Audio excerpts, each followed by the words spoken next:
Good morning, Unleashed Lund loyalists. Thanks for tuning in live each weekday at 8 a.m. on YouTube, Instagram, and X. Remember, please like and subscribe and listen where you get your podcasts. Be on the lookout for Lund loyalists perks by joining the club. And if you really want your comments read during the show, you can use supers and stickers. Now, as close to on time as he gets, here's Johnny.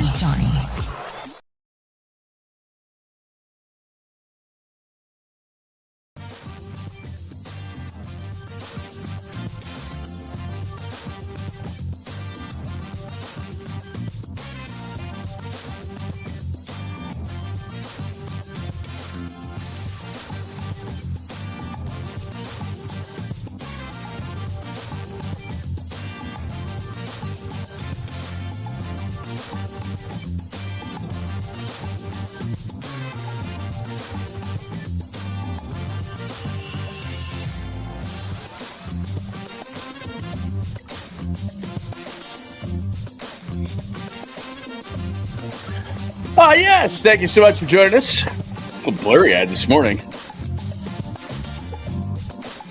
10:14.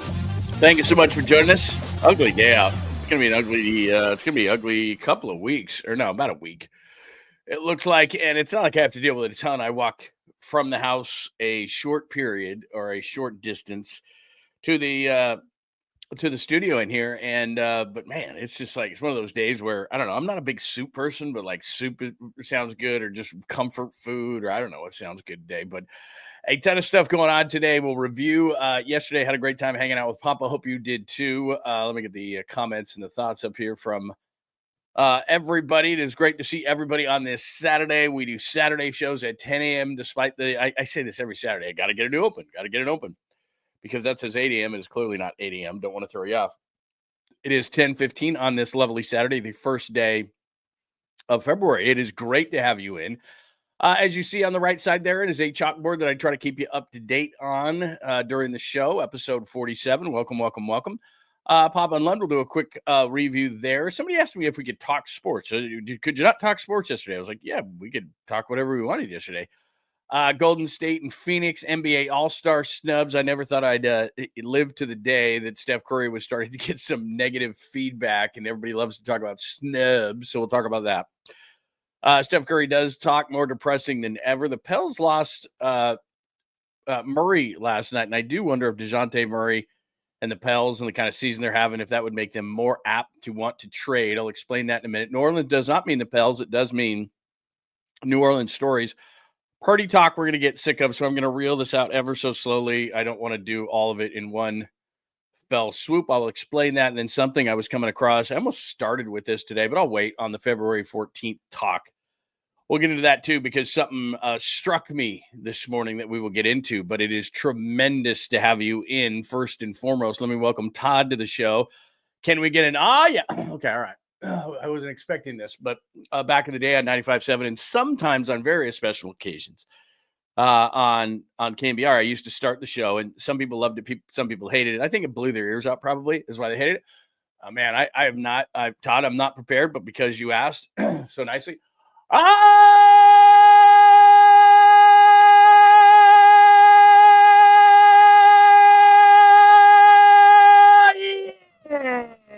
We used to do that before every show, and I could have kept going. I got some lung capacity. But Todd, I hope that was worth it. But now I'm going to be lightheaded the entire rest of the show. But I did. I used to start the show like that, and I liked it. Gave me some energy, gave me a jolt. Thanks to Todd for that. And that's how we started the show, and we got going. And the bigger this story, the longer I would go, and all that kind of stuff. And I think it started with, because this was back in the day when Pop was doing the Raiders, and he'd be like, touchdown, and he'd hold it forever. And now he does San Francisco. He used to do Raiders. And so I was like, I could do that. I could hold it that long. So that's why we did it. So thank you, Todd, for getting me off the dime. And now I'm awake, and everybody else has a headache, and they're angry with me. But that's all right. That means nothing to me. If you donate to the show and you ask for something, I'm going to do my damnedest to get it right and get it to you. Hi, John. Good to see you. Not pre-recorded. Well, the only pre-recorded part of this show is Lund capacity. Exactly. Thank you, Enrique. Very, very nice. Yeah, I probably could have done even better than that, but that was just right off the cuff. That was just right away. He asked for it. I did it. That's how we do it around here. I don't do any pre-recorded stuff other than the story of the day. Story of the day is either a clip that I'll take from the show that's about 10 minutes and then right around that at johnlundunleashed.com, or I just do a whole new fresh thing that comes across my mind. Hopefully that worked. That worked, right? It doesn't matter if I'm lightheaded now. It'll come back to me. Skills, it's always good to see you. He did that yesterday. We'll talk about it briefly and then we'll move on because we didn't get it. Oh, nice. Very nice from Oregon. Let me know where you are in Oregon, Kevin. Oregon is close to my heart. I actually worked there on 2 separate occasions with the Blazers when they had the Rasheed Wallace, Bonzi Wells, Damon Stoudemire, Arvydas Sabonis, Rasheed Wallace Blazers. And then for just a quick year, and I covered the 2010 national championship in Arizona. Michael Dyer, his wrist was down, but was there in Arizona and have a lot of good friends in Portland. I love the area. Very cool. The rain that we see outside in the Bay Area right now, if you're not from the Bay Area, I shouldn't assume I'm like, oh, it's raining out. It probably is in Portland, but yeah, our weather right now is just bleh, and it's going to be. But yeah, let me know where you are in Oregon. Love Oregon. All sorts of great parts of Oregon are very, very cool. And I did enjoy my time up there. So let's say hi to everybody. Good to see you, Hurley Bird. Morning John just flipped over from the Krug Show. Paulie Mack's on. Awesome seeing him. Absolutely. I got to get Paulie Mack on. He's one of my favorites. Honestly, just going into the studio when he and Murph are leaving, I can't tell you one time where Paulie Mack was in a bad mood. Not kidding you. For years and years and years and years and years, other than we moved studios. You probably knew this. We had the KMBR studios, not the ones off Hawthorne, and then we moved over when we were working together actually in the studio, which is near North Beach. We moved to these smaller studios because what had happened was they built these studios and then they did away with the news station. And then they're like, well, we've built these, so you got to be in them, even though they were smaller. Paulie, not a fan. And as a matter of fact, Paulie, when we were going over to Hawaii and doing those Hawaii trips through Hawaiian Airlines, went over to Hawaii lots of times with Paulie. Needless to say, he's a good dude. He's a fun guy. Good morning to senior softball games. Good morning to Jared. I don't know if I've seen you, Jared. I think I probably have. Let's go. Absolutely. Let's go. Todd, thank you. John, good to see you. Jesus, happy Saturday. Steve, it's always great to talk to you. Another bad Warriors loss. We do have a lot of Warriors discussion to have, Steve. These things are flying by, so I'm trying to get to them. Good morning to you, Steve. We shall discuss, as you can see there, right on the board next to us. Good to see you today, Christopher. Let me see. Christopher, good to see you, my friend. I'm a big fan of yours. Big fan of everybody. I love that everybody's coming in today, and especially because it's a Saturday. And, man, I know. Let's go, right? On a Saturday? What, are you kidding me? We're doing that. Yeah, don't look outside. You don't need to worry about it. Hey-oh, Baba Booey is in the house today. All right, good to see everybody. If I have not said hello to you, believe me, I will at some point. Nice to see you present and accounted for. Hello, 5950, but really 84. Good to see you, and great to see everyone. Oh, okay, Southern Oregon. Okay, great to see you from Eagle Point, Southern Oregon. Very, very cool, man. Southern Oregon, really cool. Yeah, I'm familiar to an extent with that area. Like I said, though, I covered both the Blazers and Oregon State, and it's a cool little burg, that area for college football, just right on the Washington and Oregon border. So anyway, all right, let's get to things. It is your episode 47 edition. Papa and Lund, I'll get to that quickly. Could talk sports, Golden State, Phoenix, NBA All-Star snubs, Curry talks, Pels lose Murray, New Orleans stories, Purdy talk, February 14th, and random is things that will happen with throughout the show. And really, just because I put them last is just because they're going to happen throughout the show. As far as Papa and Lund yesterday, I hope you enjoyed it. Greg and I, just as a quick refresher, did shows. So I moved here in early 2011. We started this radio station in, I guess, July. I was in the city. I guess I moved here in spring. And so then, we were around for a while. We were having meetings, all these different things. And then August 1st was actually the first show. And as I showed you yesterday, we did this thing called the Wheelhouse. And I don't even know if people remember this, but when I first moved down here, we did this thing called the Wheelhouse. And it was so funny. It was noon to 3. And what was funny, and I've told this story, if you guys remember, right off of Howard, how was that? Now I'm blanking on the beer joint that was there. Really good beer joint, kind of upper scale. It's gone now, right across from the Gold Club. Hey, everybody, it's the Gold Club. Welcome in for fried chicken for lunch. Like that place was like well known for its fried chicken and all this kind of food. And I'm like, I'm not going to eat at a strip club. I've never done that. It's not my thing. Not a big strip club guy anyway, but we used to sit on 95.7 because we were up on the 12th floor and we looked down at all the tech guys. And I'm not going to call them nerds, but because I don't know that they all were, but Friday they had this buffet at the Gold Club. And it got into the Chronicle or something, and everybody went to it and thought it was the greatest thing. And they actually, because we went on at noon at that time, and we're watching all these guys, especially on Friday, going to these strip clubs to eat. And I'm just like, no, not eating a buffet at a strip club. But anyway, there was a beer place across from it about a month before we came on the air, and I told this story yesterday with Greg, but just to recap it, and they told me Rick Bucher, of course, was working with ESPN and is a Bay Area guy, and Mike Silver, and we all know Mike Silver. He told me before I moved down here, signed a contract and everything, that it was going to be one of those two guys to do the show. And I thought, well, both of those guys know what they're doing. So, yeah, that'd be cool. And then he gets me down here and he says, this is this concept of the wheelhouse of Greg Papa, Matt Steinmetz, the late Michael Urban, and said, you're going to rotate with those guys. And then if those guys couldn't do it, they would just throw anybody in there with me. And here I am, this new guy in the market with a bad haircut and a bad dye job, clearly. And I was just like, what are you doing? And then finally, like a couple months in, they put Papa and I together. So we had done shows for about 15 years up until last November. I left 95.7 to go to KNBR to work with Tom Tolbert for a while. Then the Niners wanted Greg to do a show with me again, and we reunited with the 49ers. He was doing play-by-play, so he's doing play-by-play for the Niners, blah, blah, blah, blah, blah. So then yesterday we just went down memory lane and had a really good time from different Super Bowls. And I'm just going to do this fast. There's with Kevin Costner in New York, which was really cool. Let's see. That was one of our more fun moments. That's at Wembley Stadium in London. George Atkinson to my right, maybe your left, whatever, laughing because they went to Amsterdam. Papa went to Paris. And I decided it was the one day we had off. And I went on a pub crawl by myself all through London, which was unreal. So that was a lot of fun. So anyway, we played a bunch of different stuff. This was at Super Bowl 50. This was a lot of fun with Jed and Eddie D. And, of course, that was the day before. That was a Friday before Eddie D was going into the Hall of Fame. And with Radio Row, that's why I played or had some of that stuff. That was Radio Row. And that was back on Super Bowl 50. So we get the Super Bowl next year. So that'll be 10 years next year.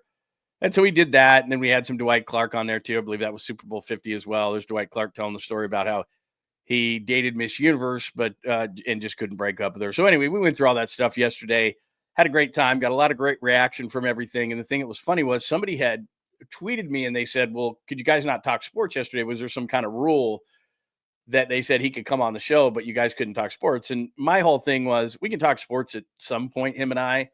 And obviously, you're going to want him to give you some insight into the 49ers and what's going on in the offseason. And we'll do that. Don't get me wrong. I just thought to reminisce. And I missed a couple opportunities, to be honest. I should have had, like people said afterwards, some hot nuts or some Danny Mayenas or some of the stuff we used to do on the Caboose Pistol, some of the better ones. I should have had those queued up and ready to go. But anyway, we just went down memory lane. So there was no reason why we did.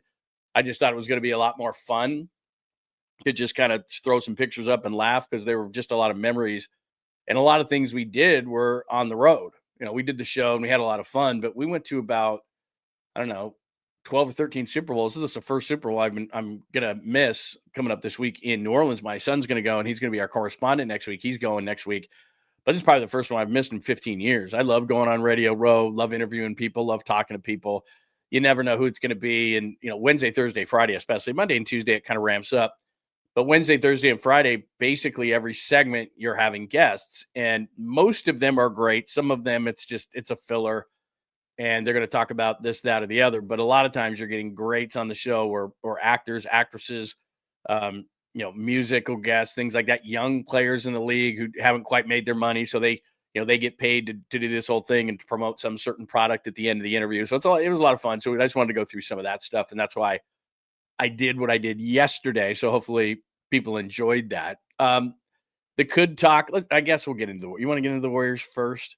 I'm going to save Brock a little bit because the reason why I did this for a show cover today, start and finished. I'm going to start with finished on the top. Steph Curry. Start is we're already getting the rumors on Brock Purdy and why it's going to take so long, which I don't necessarily agree with. It is complicated. I will admit that 100%. So we'll get into a lot of start and finished. I should have done finished and started, but finished is the Warriors started is the Brock Purdy talk, which we're going to get this entire offseason. But let me just go through a couple of things. And I'll play a cut from Steph Curry, and he just sounds so depressed. It's depressing to me to hear Steph Curry this depressed. But let me share my screen with you and give you a little box score from last night's game. And then oh, there it is. Yeah, that's Suns. Okay, there it is. Let's share the box. I guess you want to see it. Maybe you don't. 130 to 105. This is happening far too many times. We know this. This is a home game last night at Chase Center. I hope you didn't go because, wow, they are 500 on the year. Phoenix is not a great team. Look at Phoenix at 25 and 22. Durant was good, not great. He had 19. Devin Booker was the star of the show, 12 of 23, 5 of 11. He had 31 points. But if you look at their starting lineup, Dunn, Durant, Richards, Booker, Tyus Jones coming off the bench, Bradley Beal, who had a decent game last night. Grayson Allen's okay. Royce O'Neal's okay. Former Warrior Damian Lee. Bowl is on that team. I mean, there's just Nurkic doesn't play anymore, and they're trying to move him, but they're not going to be able to. So they're kind of in a similar boat, as you can see, just from a talent standpoint of the Warriors, because they went all in on the big three of Beal, Booker, and Durant, and they just don't have anything beyond it. And then I realized that Draymond Green is out. Jonathan Kuminga is out for the Warriors. I fully acknowledge that. But you just look at the starting lineup, and I get it. There's no Green, there's no Kuminga. Green would be in there. Kuminga would either be off the bench or in there as well. But Wiggins, Payton II, Quentin Post, Buddy Hield, Steph Curry. Every single time, and maybe this is just me, and you can correct me if I'm wrong, because like we talk about all the time in the show, it's fairly democratic in here, and I love to hear your opinion. A Wiggins, Payton, Post, Hield, Curry lineup, while not back to the old days of the Warriors and not the good days, I'm talking about the non-winning days of the Warriors, it just looks like that. I mean, Wiggins is having a nice year. Payton's Payton. He tries hard. Quentin Post, you're trying to figure him out. Buddy Hield. If Buddy Hield's on your team and getting significant minutes, which last night he didn't, less than 20, but he started, that kind of tells you that's a placeholder of where your team is. Buddy Hield's not very good. He can shoot on occasion, but if you rely on Buddy Hield, you're going to be disappointed. Steph, but he is starting to slip a little bit, but I'm going to defend him today. 5 of 14, 1 of 6. And only 14 points. And then, as I always talk about, Moody had 17. He always seems to impress. Schroeder, as we talked about, was not going to be a big major upgrade, even though that's the way he was kind of sold because he was getting a lot of minutes in Jersey. Give Podziemski credit. He's been better since he came back, especially shooting the ball. Look at that, 5 of 9, 4 of 7. I'm not anti-Trace Davis, but there's clearly something going on. Everybody thought he was going to take this big jump up, and he hasn't. So that's where the Warriors are. And to just put that into a little bit more perspective, let me do this for you, okay? Because I'm going to play a cut for you from Steph Curry in just a second. And it's pretty depressing to hear stuff like this because what it is, and we've heard it before, but it's kind of just kind of an admission that this isn't going great and this isn't going to go great. And we are 5 days away. February 6th is the trade deadline. So let me share this one with you. The trade deadline is February 6th. And let me put this in perspective. I did this on purpose to have all the teams, not just the Western Conference. So this is where the Warriors are. Cavs, Thunder, Celtics 3, 4, 5, 6, 7, 8, 9, 10, 11, 12, 13, 14, 15, 16. They're the 17th best team in the league. I wanted to show you perspective on that. You see where they are? Dead in the middle. So we don't think much of the Detroit Pistons. They're 24 and 24. We don't think much of the Miami Heat. They're 23 and 23. And they're the Warriors right in the middle. And if you look at, where they play, they used to dominate at home. Of course, they don't dominate at home anymore. They're 14 and 13 at home. They're 10 and 11 away. They're 17 and 16 in the conference. They're atypical. They're minus 0.3 as far as point differential, 111.3 to 111.6. And they're 5 and 5 in their last 10. Can you get any middle of the road or mediocre than that? 14-13 home, 10-11 away, 17-16 conference, about even in scoring, and 5 and 5 in your last 10. That is literally middle of the road. I mean, look at them. They're in the middle of the NBA. They're 24 and 24, and they're behind or tied with, I should say, the Detroit Pistons. That's just where they are. So put that in perspective, and that's why I wanted to put this fourth 5 to 8 days away from the deadline. Does that scream one player away? Does that scream 2 players away? Unless that one player is like Giannis, unless that one player is like Shai Gilgeous-Alexander, it's just they're in the middle of the pack, and that's where they are, and that's where they've been. And that. It's just sometimes when when I show you these kind of things, or someone shows you these kind of things, look how far down they are. The Cavs are better, the Thunder are better, the Celtics. I mean, those are teams that are clearly better. And then you start getting into, Phoenix blows them out at home last night. At home. And Phoenix doesn't have any great depth. Durant scored 19. They weren't great last night. They were just a lot better than the Warriors. They gave 130 last night. 130 last night. But even the teams that they're around, the Kings, the Mavericks, the Heat, the Magic, who have had lots of injury issues, they're barely ahead of San Antonio. And if San Antonio is the kind of team at 21 and 24, they're just a couple games behind the Warriors, that they're on the ascend. So what they'll do at the deadline is they might add somebody, and that might do something for them. But the reason I show you this from the Warriors is not to depress you further, and the weather is depressing, and all these things are depressing. And, they're not up with the worst teams.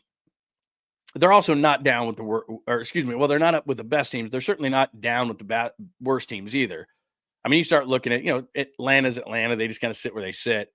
But the really bad teams right now, the Bulls, the Sixers, the Blazers, the Raptors, the Nets, the Hornets, the Pelicans, who just lost DeJounte Murray and now are 12-37, the Jazz, the Wizards. Okay, so they're not bad enough to be in that realm to get a great, great player to maybe turn some things around. They're not good enough, clearly. But, I mean, that's an old Warriors team. That's the Warriors team. And I don't mean age-wise right this minute. I just mean that's what they used to be. So I wanted to use that as the backdrop for this conversation, not to depress you. Again, it's Saturday. Let's all be in a great mood. That's not what I'm trying to do. But I want you to listen to Steph Curry here, because this is kind of the backdrop. This is reality of what they are and what they're going to be. And they're not one player away. And so Steph Curry gets asked the same old questions, and this is going to ramp up because, like I said, today's February 1st, weird. And February 6th is the trade deadline. So we're 5 days away. And Steph Curry is relegated to this fact, and he gets reference. I'm not going to play the Steve Kerr, but Anthony Slater's the one who's got this on his social media, who does a great job covering the Warriors for The Athletic. You should definitely be following him. But he does make reference in a question to Steve Kerr saying, we can't stand Pat. We can't stand Pat. Well, I just don't understand what you're going to get and what you're going to do. And that's why I showed you those standings. It's just like, what you're going to hop all over those teams, and you don't have to hop the teams in the East. And some of that I put up there for dramatic effect because we keep talking about the West. I know they don't have to compete with the teams from the Eastern Conference, but I'm simply wanted to show you the deep canyon that they find themselves in, because they're just not a good team. Not only in the West are they not a good team, they're just not a good team. And so Steph is always in a good mood generally up until maybe this year, but he's relegated to the fact that what the hell are they going to do with the deadline? And it's almost a weird question to ask at this point. But here's Steph last night after the 130-105 loss to Phoenix. The only real difference is you're another year away from the 22 years, so it's a little less of I think every trade down since has been a little uneasy, but the further you get away from winning, it becomes a little bit more of a sense of urgency. So it's the NBA, nothing different than guys have experienced before. You have to be able to play through it, keep confidence, understand there's so many things you can control. So just play basketball. Steve made a comment pregame that just considering where you are and so like it's unwise to at least just stay pat. Obviously, Mike's going to make the choices. We've had these conversations, but are you hoping that something happens? It's not for me to make those decisions. I mean, I want to win. So whatever it means to do that. Your second. All right, so a depressed Steph Curry, an interesting question where Steve Kerr says, well, we can't just stand pat. Well, what are you going to do?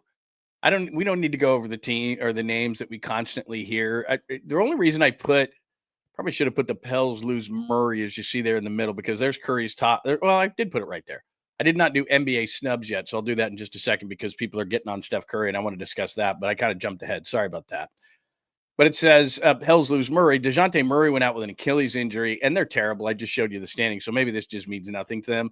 But I wonder if because they're so bad and they just lost DeJounte Murray, if they would go ahead and move Zion Williamson. And I'm not talking about Zion Williamson for this year, helping at a really high level. I'm talking about Zion Williamson as maybe a building block moving this team forward. I've already moved to next season, and you can hear Steph, who's ultimate. He's always positive, but we're getting close to this thing. And he knows what we all know, which is there's just nothing out there. And for example, I showed you this the other day, and it's depressing. This is Bobby Marks of ESPN, and he puts out in regards to the Warriors, one trade that works. Detroit receives Kevon Looney. Warriors get a second-round pick. Like, that's the pick. That's the thing he's talking about, because as they talked about weeks ago, well, we're not going to mortgage our future. Well, I don't think they termed that necessarily right, because if there was a future to mortgage, there's not a lot of great talent on this team. There's a bunch of mediocre talent on this team, and they've already mortgaged it, as we've said, when they decided that Draymond Green and Jordan Poole couldn't coexist. So they've already gone down this road, and they've already gone the back and forth route of let's stay young, let's get Curry help. But in that clip, and I don't know if you read it the same way that I did, but Steph's just kind of relegated to the fact that they're not very good. And they're not going to trade him in the regular season, but it would not shock me at all, or at the deadline, because there's just so many moving parts to Steph Curry. And he's starting to get criticized, and I'll get to that in just a second, which I don't agree with in any way, shape, or form. But he's relegated to the fact that we're not very good. We're as middle of the pack as you can possibly get, as I just showed you from the standings, at home, on the road, points per game, 5-5 in their last 10. Like, everything is right down the middle of the place. It's really purgatory in sports. Purgatory in sports is not being the worst. It's certainly obviously not being the best. It's being in the middle. That's sports purgatory. When people say, what's sports purgatory? Purgatory in a different sense is if they put you in the worst possible place you could be, right? You're in the middle of this snowstorm in an igloo with not enough clothes. I mean, that's purgatory, right? Purgatory in sports is middle. Purgatory in sports is exactly what I just showed you. 500 team, 500 on the road, 500 at home, scoring exactly the amount of points that you give up, 5-5 in the last 10. And Steph Curry knows this as well as anybody.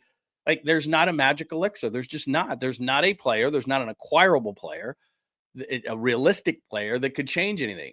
And the other day I said, if it gets so bad in Miami that the Heat just say to hell with it and they let Jimmy Butler go for nothing, for nada, and you can pick him up and Miami's got the freight on it, he could help somewhat, but it's not going to jump all those teams that I just showed you. And I know I showed you from the East for effect, but it's not going to do that.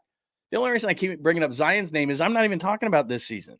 I'm talking about they've got to do something for the future. They've got to do something aggressive for the future.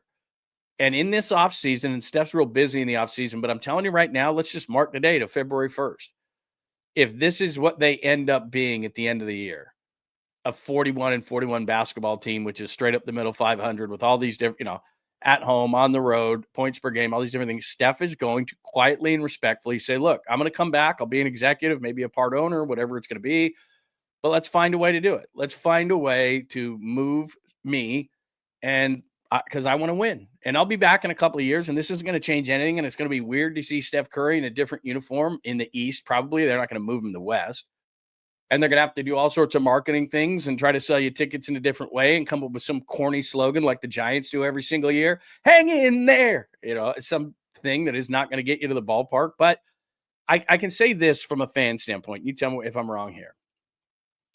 That where they are right now, and where that term I just used, sports purgatory, we're smart as fans. We know where you're going, which is nowhere, which is to 500. So we'll come out to see the games and we'll watch the circus dance, because at this point, that's what Steph Curry has become. You go out to the game now to watch to see if Steph Curry can do something special. Do you go to a game to think they're going to win like you used to? Like, you used to go to a Warriors game and think, we're going to win tonight. That's going to be fun. They're kind of where the Giants were at the end of their run, which was, man, it's still cool to see Brandon Belt and Brandon Crawford and some of these pitchers and Madison Bumgarner and everything. But don't get us wrong. We realize we're not in the 10, 12, 14 heyday of this team. That's not where we are. And we talk about it all the time, where what goes up must come down. That's just, sports is like gravity in that way. What goes up must come down.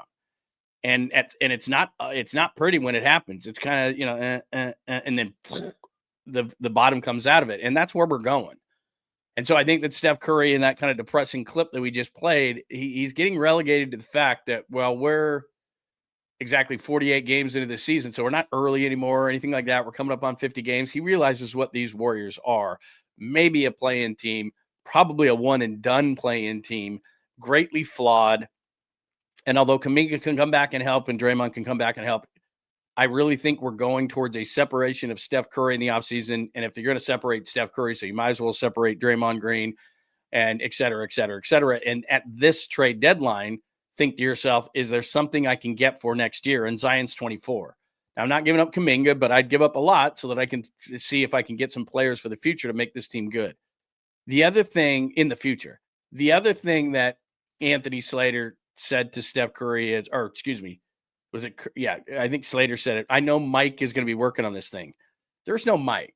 Mike Dunleavy is the general manager of the Warriors in name only, and it's one of the reasons why Bob Myers the other night was doing a game at Chase Center and not in the front office of the Warriors, because Bob Myers had helped them win championships, had garnered a lot of respect around the league. I knew him as an agent. Brandon Roy was the agent. Speaking of Oregon, he was the agent for Brandon Roy when I knew him and met him, and had a ton of equity built up in the closet with Joe Lacob, and Joe Lacob was still over his shoulder. And you're like, can I do some work here? And Joe's over his shoulder. So could you imagine what Joe is doing to Mike Dunleavy or with Mike Dunleavy? Mike Dunleavy doesn't have any pelts on the wall, so to speak. No championships, anything like that. I know he was part of the front office, but not running the joint. He didn't do what Bob Myers and company had done. So I'm sure he's all over him. Any trade that happens of any sort of significance, like he could pick up a guy or, whatever. But basketball is not like football or baseball where you have moving parts constantly happening and Farhan's churning the bottom of the roster. And Farhan doesn't have to go somewhere or go to management or go to the mahogany table or go to the higher ups to say, hey, we're churning the bottom of the roster again. Do you mind? They're like, don't bother us. You got a major trade, or you want some money, or you want to make some major move. Okay. We'll sit down, but you don't have to churn the bottom of the roster for the Niners or the Giants and ask the owner, but you do when it comes to basketball because there's only 15 of these slots available. So every single move is scrutinized by the owner. I mean, Mike Dunleavy's part of the decision-making process of he's in the room and there's a number of people in the Warriors room. But at the end of the day, everyone does this. They turn and they look at Joe Lacob. Joe, can we do this? And it's not only about Zion. Could we pick up Jimmy Butler if he got released? Could we pick up, would we trade these assets? Yeah, nobody's getting traded without Joe Lacob giving you the old, I don't know, that's not really, but that's a stamp of approval. Bonk. The stamp of approval comes from Joe Lacob on a team that only has 15 characters on it. That's what it is. And I'm not even talking Steph Curry or anything. That's obvious. But any move that gets made between now and the deadline to make this team better, not for this year, but for the future, is going to have to be stamped by Joe Lacob. So that's, to me, where the Warriors are. That's the depressing tone you hear and see from Steph Curry there. He's relegated to the fact that not only is this team not going anywhere, and I showed you the standings of how just mediocre this team is, just that this might be his final days playing here. I know that's on a Saturday. It's like, whoa, bro, we're just kind of chilling on a Saturday, but more and more you just see it from him. Remember when he was talking to Malika Andrews around Christmas time and said, we got to get me some help, and there was still enthusiasm in his voice, and then it's kind of gone down further and further and further until you see what you saw when I played that a little bit earlier, or just a few minutes ago. It's a lot. Now, having said that, here's something that's pissing me off today, and I'm not angry or anything like that, but let me go back to sharing my screen with you. We got to get this guy on the show too, Mark Spears, who's one of my favorite guys. But one of my least favorite things, and I don't use the word hate, but one of my least favorite things in all of sports is anything all snub, as you can see there on the board. So nobody wants to go to all-star games, whether they be NBA, Major League Baseball, NFL, whatever the hell they're doing, which I refuse to watch in Orlando right now, all these silly games. I hate all snub. What I like is I like acknowledging the people that have proven that they belong there. And I've told you this before, as far as fan vote is concerned, when we popped this up earlier in the week, I think the fans did a great job voting for who they voted for. It's 50% fans, 25% coaches, 25% players. And then people write, and I love Mark Spears, but I'm sure his editors tell him he has to write an all snub team. I like celebrating the players who made it, A. B, if you're going to take somebody off, tell me who you're going to take off to put somebody on, because everybody wants to say, well, this guy should be on, that guy should be on. Now, I agree. LaMelo Ball is having a hell of a year, and he's really good. 28.2 points per game, blah, blah, blah, blah, blah. He was voted very highly by the fans, just barely missed out. Charlotte stinks, though, number one, and winning is important to me. And he'll get plenty of chances. So he's just a little early in the process. Should he have made it? Sure, but tell me who you're going to pull off. But here's where it gets interesting, and this is where the bashing of Steph Curry is and starts, and I'll have none of it. We'll have none of it on this show. Devin Booker had 31 last night. He's having a better year than Steph Curry. As you see there, 25.5 points per game, 12th in assists at 6.7. And it says here, with Suns teammate Kevin Durant, an all-star starter, Booker was likely a victim of being on a team that West coaches probably feel didn't deserve 2 all-stars. And then the one that really was that they're really bashing Steph over is Kyrie Irving, 24.2 points per game. More than Brown, Curry, blah, blah, blah, blah, blah, blah, blah, blah, blah, blah, blah, blah. So he's at 24.2 points per game. And then Zach LaVine isn't really relevant to the West. Maxey, of course. Norman Powell and a bunch of people were pointing out that Norman Powell is having a better scoring season than what Steph Curry is. One of the NBA surprise stars this season. A team best career high, 24 points per game, no doubt. Sabonis is a guy that is constantly snubbed as well. And I don't disagree with that. I don't disagree with any of those things. All those guys are having good years. But I always say, who are you going to pull off the team? And give us, as fans, one stinking game a year. Could you just give us one? Just one. We just want one game. And most people want to see Steph Curry over Norman Powell. Sorry, we just do. I'd call me crazy. I'd rather see Steph Curry bomb threes than Norman Powell, even though he's averaging 2 more points a game. So the names that have been brought up when it comes to bashing Steph Curry this Saturday morning, not by me, but by others, Norman Powell should have made it. Kyrie Irving should have made it. And Devin Booker should have made it. So, and again, I'm not bashing Mark. I think Mark is awesome. And I think that people love to do all snub. And there are certain things that always get clicks, right?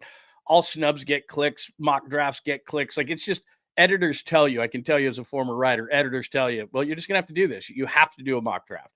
You have to do an all snub team. You have to do lists. You have to do best ofs. You have to do Mount Rushmores. You have to, like, they just tell you, this is what we're going to do because the research and the clicks tell us that's what's big. But if we go up to the chalkboard there to NBA all snubs, I'm not snubbing Steph Curry. I'm not taking like people wrote articles today about Steph Curry shouldn't be an all-star. Do you know what it means? Do you have any? It's like American Idol when it first started. And I haven't watched American Idol in years, and I have no idea if American Idol's still going. But it's the whole ball of wax. Steph Curry epitomizes what the all-star game is. He used to be up and down the floor and dunks and all those kind of things. Now it's who can jack it up the furthest. Steph Curry not being an all-star weekend in San Francisco. Hello? Like, is this thing on? People are saying he shouldn't be an all-star. He revolutionized the game. If he's in a wheelchair, he's an all-star game. He's an all-star guy. But it's in San Francisco, and it's what people want. And give us our damn players once a freaking year without bitching and moaning about it. We finance the game. Give us Steph Curry. People writing that Norman Powell deserves an all-star start over Steph Curry, an all-star spot over Steph Curry, or Devin Booker, or Kyrie Irving. No, they don't. Why do I want to see Kyrie Irving? He's an ass. Norman Powell, way to go, dude. You're in 6th place with the Clippers, and you don't have Kawhi and Paul George left. You and James Harden, I give you credit. You're not an all-star over Steph Curry. Do you want ratings? Because this is a business, and Steph Curry equals ratings. And it's not like the guy's averaging 8 points a game and terrible. Is Steph slipping by his standards? He's in his age 37 season. But what happens in all-star things, in all-star, the way everything works as an all-star in every single sport is you're going to be an all-star further than you should be, and you're not going to be an all-star a little bit later because people aren't going to realize you. Now, if you're in New York or LA or something like that, or you're just overly dynamic, of course you're going to be an all-star pretty much right out of the gate. But most guys, a lot of guys, you're like, okay, we'll make that guy an all-star, but he's just going to have to wait. I mean, even Michael Jordan, his first all-star game, was frozen out by guys like Isaiah Thomas and veterans, and we all know that story. But don't give me this whole thing about how Steph Curry somehow doesn't deserve to be in an all-star game, especially an all-star game that's at Chase Center. And I'm not saying that because I'm sitting in the Bay Area. It's just jackassery. Like, stop it. Like, stop for the clicks and stop for the, ooh, look at this hot take. Ooh, Steph Curry doesn't deserve to be at the all-star game. Do you know what the all-star game is? Do you know what it's all about? Do you know it's about eyes? Do you know it's an exhibition? Do you know that no one even cares except for the fact that certain guys get money to be there? All fans like to do, they don't even like to watch it. The numbers for the NBA All-Star game stink. Do you know what people like to do? They like to write things about the NBA All-Star snubs more than they actually like to write about the game. And then it's too cool for school. The guys that are sitting there really don't want to play in the game anyway. They'd rather have the time off. So why are we complaining about it again?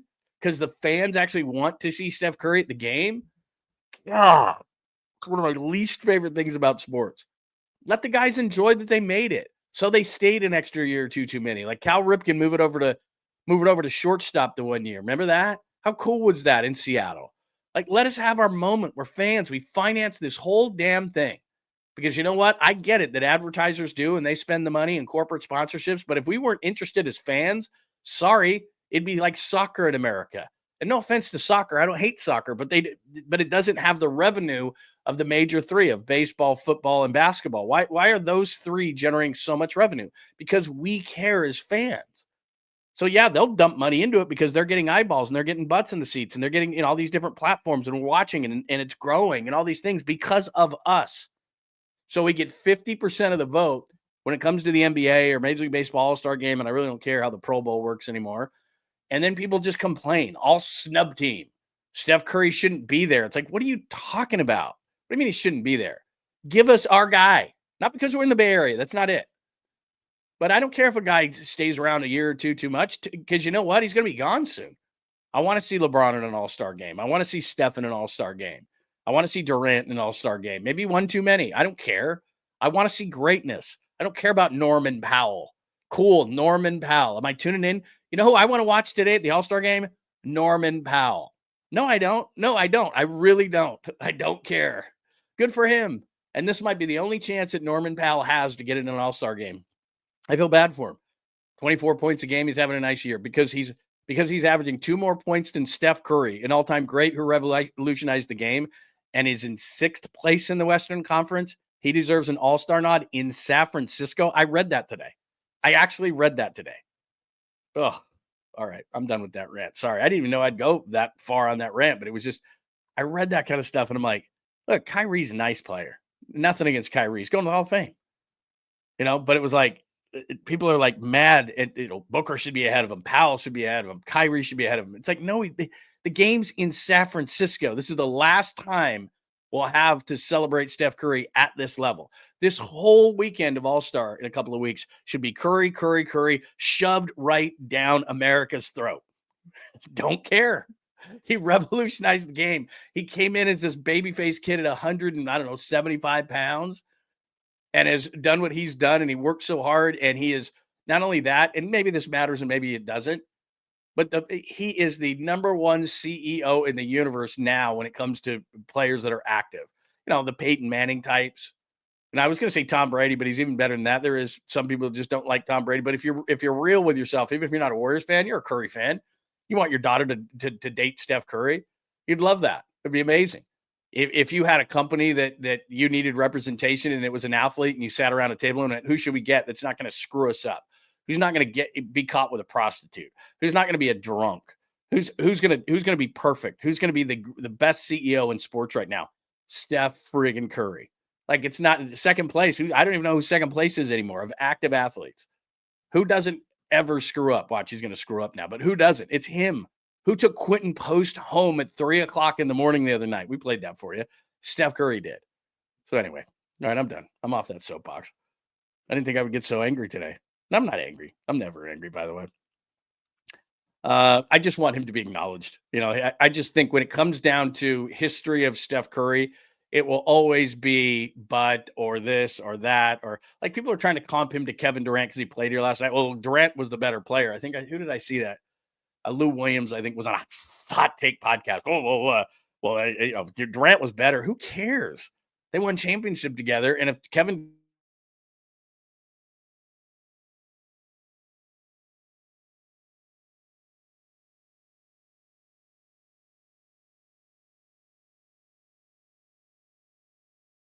I lost me for a minute there. I'm back. All right. Yeah, exactly. Skills. There's always going to be players. It's never going to be perfect. I don't know why I think this. I just don't like the snub thing because what I think is that let's say I'm a player and I've been working my butt off my whole life for this and I get my All-Star minute, right? And then you think guys or people or men, women, they don't look at what is being said about them, or if they don't look, then others look and say, hey, did you see what's being written? And then some jackass writes this piece that says, these were the guys who were snubbed and player X shouldn't be there. And player X is going, man, I've worked my butt off my entire life to be here. And then somebody behind a computer is telling me that I don't deserve it? What are you nuts? Anyway. All right. I always tell myself, too, I'm not going to get angry about all-star stuff because nobody else cares. Why should I? But I do. All right, let's get to before we move on from this, I'm going to get to Purdy talk. We are 45 minutes into the show. Happy Saturday, by the way. I hope you are doing great. I didn't come in here to rant and rave. I just want to defend Steph Curry. Not that he needs me to defend him.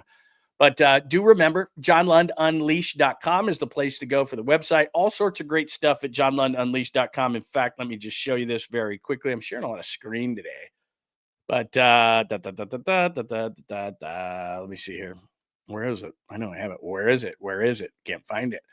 There it is right there. Just go to JohnLundUnleashed.com at the top. If that's the place, there's all the social media you can see in one place. So rather than me saying, follow me here and follow me here and follow me here and follow me here, just go to JohnLundUnleashed.com and you can follow us. There was yesterday's interview with Pop.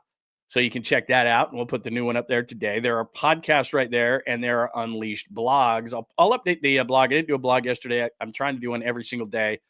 The Only If Jimmy is free. And not only that, what's cool is that so I have a story, but then there's the video of it. That one's only a few minutes. So, I write something around it, and then I have a story around it as well, that a video. So it tickles all your senses of the writing and of the videos. And then if you click on those little pink things, see, there's where all the podcasts are, and you can download those podcasts.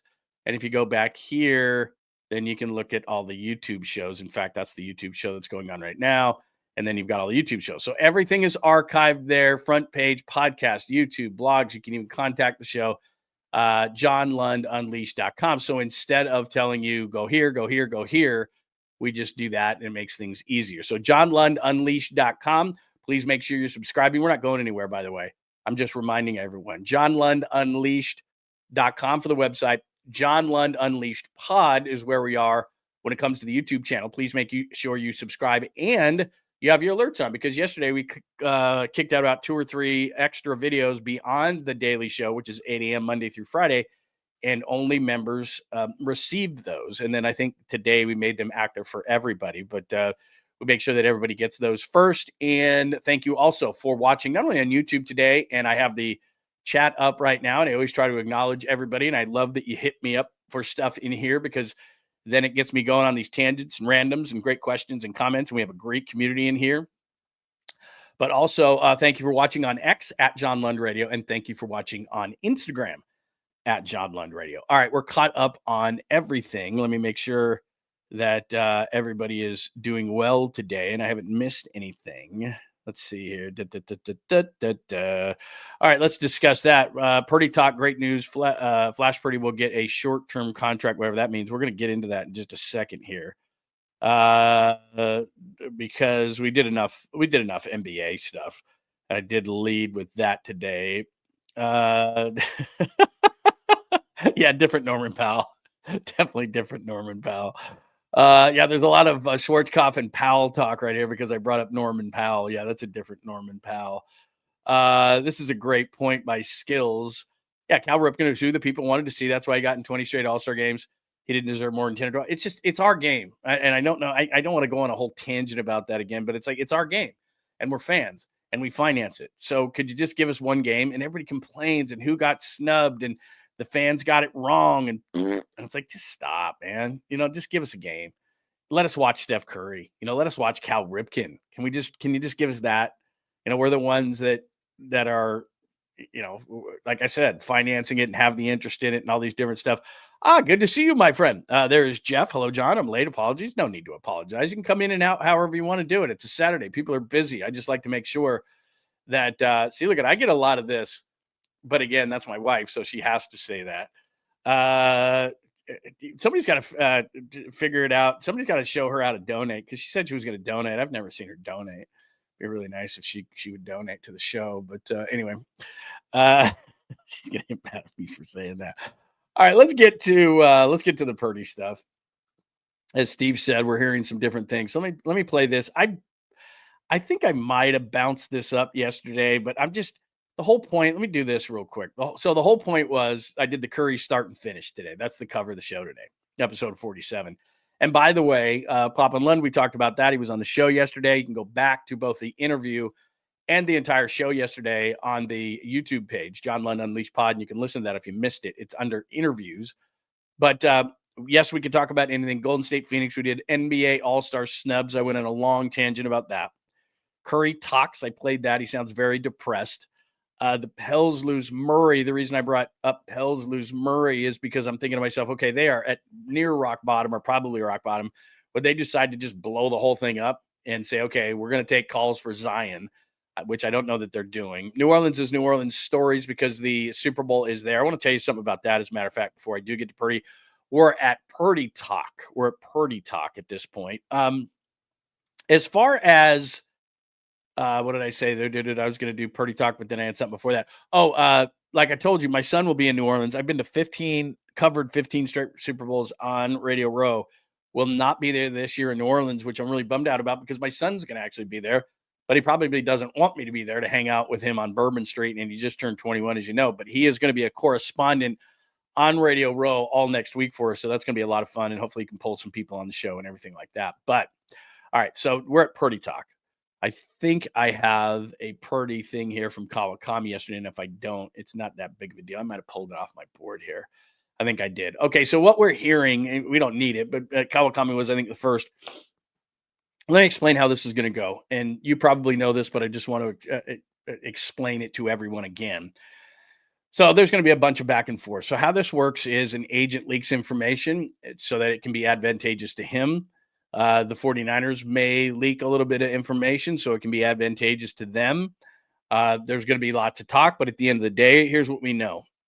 Kyle Shanahan at that year-end press conference basically laid out his deep love and affection for Brock Purdy. That's where the organization is coming from. The organization did a very smart job, as they often do, Parag Marathe and the others that are the bean counters in the front office for the 49ers. A league high $50 million is what they're rolling over from year to year. So in other words, if you don't spend said money, then that money doesn't go away. You roll it over to the next year. So the 49ers, knowing that they were going to have to sign Brock Purdy and do some other things, and knew that they'd be at a crossroads as an organization with some older players. So not only for Brock, took $50 million and they rolled it over to the next season. It's the whole reason that they're doing things with Hargrave. They're very good at front-loaded contracts, back-loaded contracts. Think of it kind of like a board, right? And you have front-loaded, back-loaded. You have all these different things so that in each year you have to – there is no penalties in the NFL in terms of, oh, you're over the cap. There is no over the cap in the NFL. There's over the cap and penalties in the NBA. There's over the number and penalties in baseball, which are less prohibitive than they are in basketball. I don't want to go down the Giants road, which – because of Taylor Rogers, they even saved more money, and they're just gonna jam it in their pocket. So I don't want to get into that whole conversation because I'll go off on a tangent about it, which I already have. So there is no over the cap in the NFL. You have to be what's called cap compliant. So that's why you release guys. That's why they're never going to have guaranteed contracts. They're getting closer and closer, and I know Deshaun Watson and others, but they're never going to be fully guaranteed. There's going to be a bunch of funny money always. The 7-year contracts, dummy years, voidable years. There's all these different things. You distribute the big bonus money over a number of years to keep that number down. You don't want to have to franchise tag guys because then they get all that money that year and it's bad for your cap. So there's all these different variables. But in terms of what you and I care about, what I'm going to tell you about Brock Purdy's situation is don't overreact. One day they're going to offer him a short-term contract at a higher AAV. The next time it's going to be he doesn't want this or does want this or does want that. Here's what I do know. Brock Purdy's not going to be forced into taking less money. I seriously doubt Brock Purdy's going to take a shorter contract because how does that behoove him? And it doesn't behoove the 49ers at all because what you want is you want to elongate the contract, take the money, and spread the money over longer years. You can have dummy years in the end of that whole thing or voidable years or whatever you want to do it, but Brock's not going to do a Sam Darnold. So like Sam Darnold, for example, or I should say maybe a Baker Mayfield. Baker Mayfield last offseason signed a 3-year deal for $99 million, about $100 million. And he's probably going to see every dime of that. He's played well. At the end of the season, Darnold's having basically an MVP type season. He was never going to be MVP with Josh Allen and with Lamar Jackson and with the guys playing the way that they were playing. So he's never going to be MVP, but he was really good. And then the last 2 games of the year, including the loss at Detroit against the Lions, which cost them winning that division, and then the playoff loss to the Rams, everybody went, well, we have J.J. McCarthy. He's a first-round pick. He'd be really cheap. We're not going to sign Darnold. If I was Minnesota, I'd still sign Darnold, but they're not going to. That doesn't relate to Brock Purdy, but in this way it does. I'm not saying that he's going to the 49ers. That's not what I'm suggesting. What I'm saying is he's going to get a short-term deal because he hasn't proven it for a long period of time. Now, Brock's done it for really 2, and last year was just okay, but there are circumstances. If you want an excuse for Brock Purdy, you could certainly make it out of last year. So Brock is not getting a Darnold deal is what I'm saying. Darnold's probably going to get a similar deal to Mayfield, maybe a little bit bump up. Maybe it's going to be 3 and 110. Maybe it's going to be, I don't know, maybe it's going to be 3 and 120. Depends on how desperate a team is. Are the Raiders that desperate? Possibly. There's a few teams out there that absolutely need quarterbacks, and they're not going to be able to get in the Shedeur Sanders, Cam Ward, whatever sweepstakes. Darnold's not going to go back to the Jets. They need a quarterback. Darnold's not going to go back to the Giants. They need a quarterback. They're picking at 3. They may be able to get one of the quarterbacks, although I suspect they're going to go 1 and 2, regardless of if they're talents or not. So how does Brock Purdy fit into all of this? It's going to be a long-term deal. So if you hear short-term deal, that doesn't make any sense because they want to elongate money over a long period of time. That's the way that I see it. And the other warning I'm just giving out here is don't overreact to things because, like I said, it's a game of leverage. And so the agent is going to leak some things out. And there are certain people, not only the Adam Schefters of the world who do this because I'll leak this out for you and you do this. It's this whole offseason thing and where you hear rumors and how you hear rumors. It's about playing the game back and forth. Hey, Schefter. Hey, Ian Rappaport. Hey, Jordan Schultz, or any of these guys who are NFL insiders. They get things because they're going to give things. Hey, when I need you to create leverage for Brock Purdy when his contract is up, then I need you to leak this out. And in return, I will give you information. You scratch your head and you go, well, how does this whole insider game work? That's how it works. I scratch your back, you scratch my back. So I talk to you about lying season all the time. It's not necessarily lying season. It's leverage season. So you're doing a contract and it's going to be talked about ad nauseum because Brock is the next one to come up. It's the biggest next one to come up. The 49ers are a high-profile organization. You're going to hear through this whole process. It's not going to get done. It is going to get done. It's close. It's not close. It's going to be short-term. It's going to be long-term. All these kind of things. The most important thing to me for the 49ers, and this is why their demise has been greatly exaggerated, is that by carrying that money over, by making smart financial decisions, they're already letting go of Hargrave. Clearly, they're going to make a massive focus on this draft to try to keep their number down. I think they're going to go interior defensive line. They're not a team that's going to go big offensive line, so they're going to try to fix the lines, which I'm not saying that's cheap, but it's not the most expensive positions either. And they're going to try to fix it a lot in the draft. And then I told you last week about some of the offensive line guys, and I kept this on my board because we're just going to do this the entire offseason. But guys like Drew Dahlman, who are not going to cost a ton, he's from Stanford, and you see right there at 6'3", 300, that he's best suited for the run zone game. That's him. His pass blocking win rate is 95%, 9th among centers with 500 snaps. Went to Stanford. Dad played here. Ding, ding, ding, ding, ding. He's 26 years old. Now you look at that contract, and this is what I'm talking about. Centers are not cheap, but they're not the most expensive. Says he's going to surpass Lloyd Cushenberry III's 4-year, $50 million deal with the Titans in 2024. Now it says Chicago, New England. Yeah, you got to throw the Niners in that whole thing. And I think he would love to come back, but it does, as I always tell you, come back to money. But 4 and 50 is not ridiculous. So that would be a guy that I would look at. I told you about James Daniels. You could keep his number down because he's 27, had a torn Achilles. He's really, really good. As you saw right there, run, block, win rate. They need to be a better running the football. That's what they want to do. 82.7%, only behind Quentin Nelson. Pass block win rate of 93%. He wouldn't cost as much because he's coming off an Achilles, and that's not a great injury to have. But my point in just popping those two guys up, which I did earlier in the week, is there's a lot of interior linemen out there that the 49ers could take a chance on. So for everybody screaming and yelling, well, they need to draft somebody, and I've seen all the mock drafts, and all the mock drafts have the 49ers picking interior offensive linemen. I think I still have Jeremiah's up there. I love Daniel Jeremiah, and he's got his top 50 out, and this is all fun and games. But he's got a guy that plays tackle in college, but this guy, Armand Membu, is 6'3", 315. That's a size. He's got some long arms, but that's the size of a guard. They're not taking a guard at 11. I got news for you. They're probably going to go interior defensive line. So I think they're going to have enough money to not only get Brock done, but address the interior of the offensive line, because as we talk about all the time, Brock Purdy's not very tall, and you got to have guys inside that are going to make it so that they don't have the interior pressure they had with Banks and with Brendel. That's got to be addressed. And you can talk about the outside tackles. You can go to McKivitz and all those kind of things. We're going to talk about this a lot in the offseason. I think they're going to address the interior of the offensive line in free agency, and they have the finances to do it. And then I think they're going to address interior D-line or even edge in the draft. So I think those things, along with the offensive players that they have returning in Ayuk and McCaffrey, et cetera, are going to equal that the offense is going to be fine. They need to figure out a way to fix the defense. And then one other thing, and so give me your thoughts on Purdy. It's going to get done. You know this because we've talked about it a lot. It's just a matter of when it gets done. Can it get done in a timely fashion so we're not sitting around in August and September like we're doing with Ayuk and going, when is this going to get done? What's going on? And dragging it into all these different things. That was a nightmare. And Ayuk's hanging around. You got to get Purdy back. You know this. We've talked about it, so that you can have him throwing in the offseason and in the program. He's a leader. He's your quarterback. You got to get it done. And they will. And they have enough money to do it and address some other issues. Not pay top dollar, but the guys that I just showed you aren't going to demand top dollar. And that's the kind of thing they're going to do. And they're a smart organization.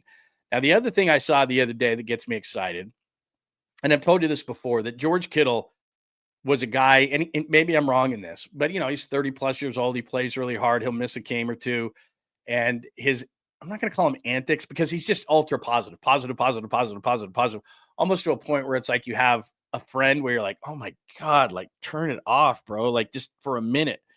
And so Kittle can rub some people the wrong way, even though I like the guy. He's tremendous. He's always been good to me. And what you see is what you get. And I like those kind of guys on my team. So when I saw this the other day, and I don't know, ML Football, they put a couple of things out there that I was like, what? But projected to sign a 2-year, $35 million contract extension, the highest paid tight end, blah, blah, blah, blah, blah. Wants to retire a Niner, blah, blah, blah, blah, blah. So look, I'm not necessarily, because this particular social media site put this out, I'm not putting this in stone or anything, but I saw it because it's an excuse to talk about this. George Kittle showed last year that he's not slowing down, that he's playing harder than ever. He keeps himself in amazing shape. He goes back to Nashville. Well, he has a few beers, and we see him at Predator games all the time and have some fun with that. The dude just works his ass off, and he's a team leader. And he showed last year in a season of misery that he was going to keep playing. He played harder and better and tougher than maybe any season, to just show the rest of the team that, look, we're down, but I'm not out. And so one of the things they need to do, I believe, in this offseason too, because the position is just not valued maybe the way it should be, but for the things he does, blocking, catching, don't give me this crap about Brock Bowers being the best tight end in the league. He doesn't block like Kittle.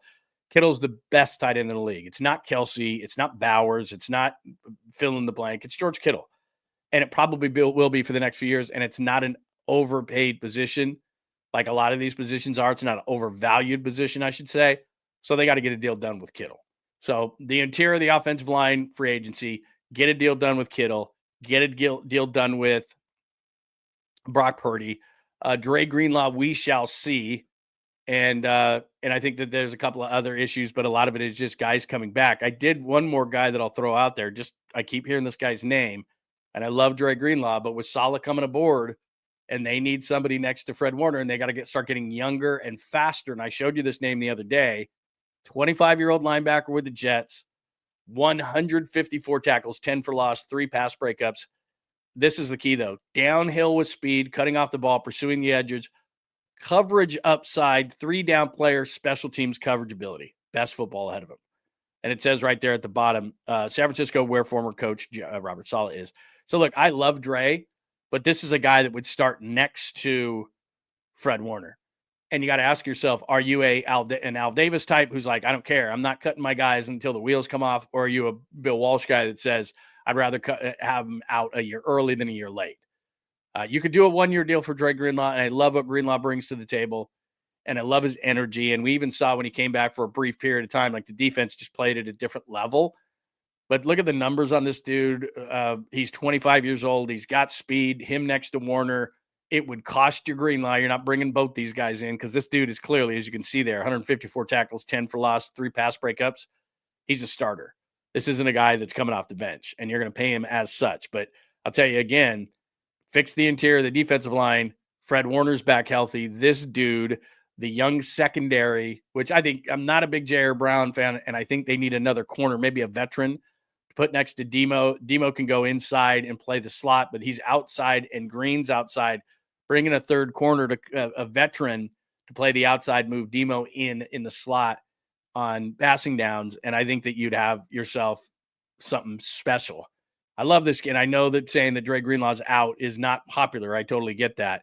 But coming off an Achilles versus this guy that the arrow is pointing upwards, if the number was right, I'd probably do that instead of Dre Greenlaw. And I know that people are probably going to go, I hate you. And that's okay. That's okay. So anyway, the Purdy talk that just kind of evolved into a bunch of different things with the 49ers. But again, the thing I want to get across is don't panic on every article or every tweet or every piece of social media or every this is happening, that is happening. Nothing is definite. The one guy I would also warn you against, because I know this for a fact, he thinks he has a better relationship in the building than he does, is Mike Florio and Pro Football Talk. He'll throw stuff against the wall just for the heck of it. He loves to antagonize Niner fans. He'll probably bring up Aaron Rodgers' name at some point in regards to the 49ers. He'll probably bring up Sam Darnold's name in regards to the 49ers at some point. I don't buy that whatsoever. I don't even care if things go sideways. Kyle Shanahan loves Brock Purdy. Let's establish that first. Kyle Shanahan loves Brock Purdy. And while Kyle Shanahan and John Lynch and the rest of the powers that be in the front office for the 49ers generally make decisions that are group decisions, collaborative decisions, not when it comes to quarterbacks, it's Kyle Shanahan's choice. Kyle Shanahan took Trey Lance. Kyle Shanahan loves Brock Purdy. Kyle Shanahan picked out Sam Darnold a couple of seasons ago to work with. So when it comes to that, he's like, hey, we can collaborate on everything. And it's not like if Kyle loved somebody and everybody else hated him that Kyle would just go completely against the grain. But when it comes to who's going to run his offense, who's going to be his CEO of his football team, it's him. He chooses it. That's just how it is. All right. Let's see. What'd you think of all that stuff? Will Dreamlock taking one? Hi, Steve. 1 year deal.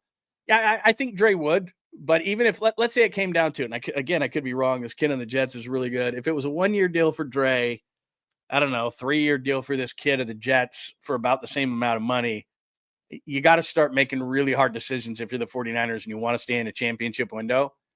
And this kid's just going one way, and I love Dre, and you may regret it, but coming off an Achilles injury is really, really tough.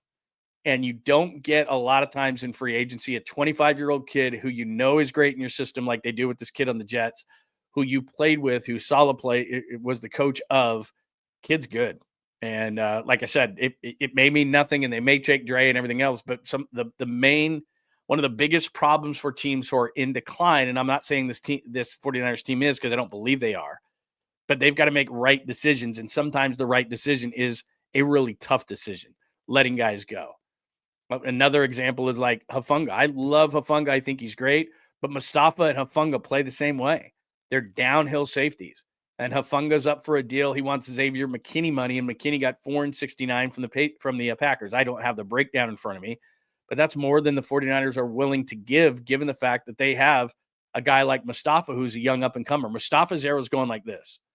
And I'm not saying that, it's not like Hufanga's old. This is his first contract beyond his rookie contract. He's not old. But as I tell you all the time, the 49ers don't like injuries. A lot of teams don't. But they can't stand it, and they don't want to give guys big money who have been hurt. So they're not going to give Hufanga big money. They like him, and I'm not saying that they wouldn't take him back, but he's going to price himself out for a guy that they've already got ready to go.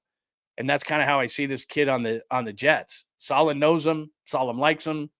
I did tell you this because I did hear this, that when Saleh became defensive coordinator of the 49ers, it upped the chances that Greenlaw would come back. But we'll see. We'll see. What else? A lot of holes on this roster. Again, offensively, it's a couple of interior offensive linemen to me. Defensively, it's a couple of defensive linemen to me, and a veteran. They need a veteran in the secondary corner, and I would love it if they brought this young kid aboard to be next to Fred Warner. I think that would also, reinvigorate him. So that's kind of how I see this whole thing. Everybody freaks out and panics and everything. They did the same thing with the Eagles a year ago. I really feel like if the 49ers make a few shrewd moves, which they could do. There's a lot of organizations. I'll give you I hate bringing up the Giants, but they don't deserve the benefit of the doubt. The Giants just stuck $6 million in their pocket and had a really effective reliever, and they're trading to Cincinnati. Cincinnati's a small market team. The Giants aren't, and they're giving away a guy so they can stick $6 million in their pocket. They're not going to use it at the deadline. They're not going to make things, they're not going to pick up a guy. They're not going to use it for Pete Alonso or part of Pete Alonso. They're not going to do any of that.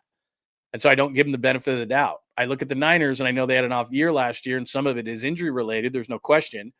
But I give them the benefit of the doubt because I know they're a good front office. Parag Marathi is a great massager of the cap. You say what you want about John and Kyle. They nailed the draft last year.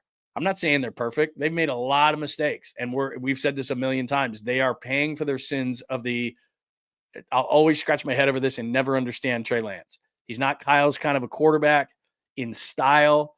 He was a major red flag. He was a major swing for the fences.